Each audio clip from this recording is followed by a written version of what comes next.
take us off speakerphone there for us? Well, as long as you're on hold, though, we understand that. We get it. Okay, all right. I love the show. I just have a question, and then I'm going to hang up and listen.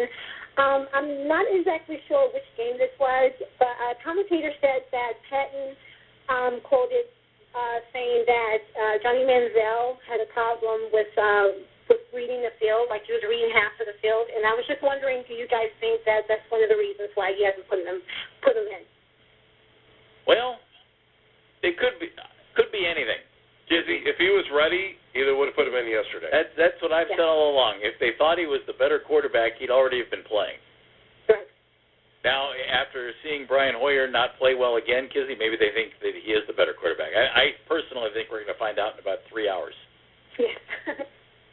Well, I hope for the best. I'm a Browns fan no matter who plays. So. All right, Kizzy, that's the attitude. We appreciate that. That's the way Andy feels. That's hey, all.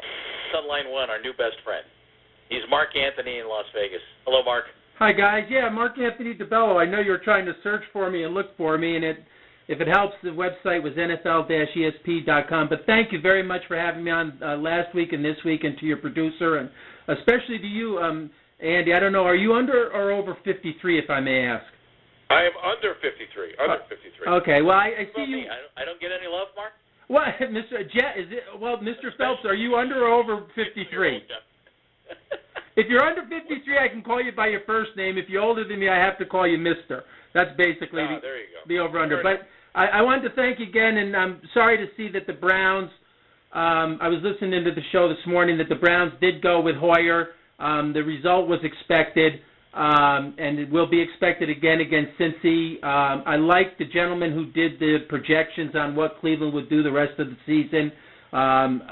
Again, Cincy just really comes down to the starting quarterback. If it's Manziel, they'll beat Cincy. And then, the last game is a key one because Baltimore's probably going to win that division as we projected early on.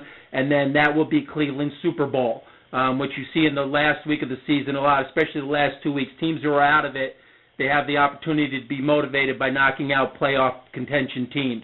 And then all they can do is really look forward to next season and hopefully, get Johnny Manziel in from the beginning of the season the way he should have been in from week 4 when the Browns had, a relatively weak schedule, which is the reason they were performing so well, even though they couldn't get past Jacksonville. But tragically in the locker room, the way things work is, it's motivational and political, and no disrespect to Brian Hoyer, who's great in many regards, but he believing that he led the team to that record. Again, he's cost the team 2 wins.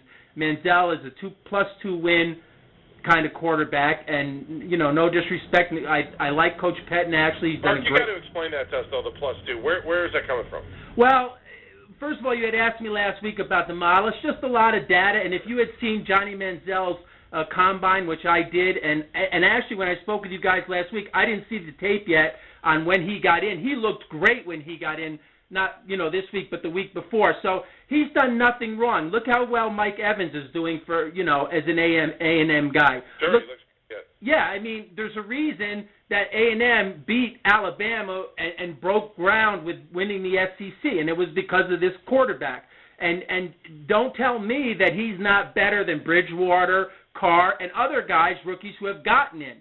It's a lot of spiritual stuff. I mean, look at the film. The guy can play. Yes, none of us is really there on the field every day to see what the coaches see, and maybe there's some nuances he's not getting. But again, a lot of it is, I think, spiritual. He's on a pedestal now. Nobody wants to put him on a higher pedestal. Okay, so he's not perfect. He drinks, he goes out and he gallivants, but you put him in the starting lineup, you let him play, and he won't do so much of that. He'll take on the responsibility. He'll grow. We hope. Well, you got nothing to lose. I mean, I hear the guy say, hey, yes, he brings energy and excitement, but, okay, you want energy. Energy is what it takes to win games.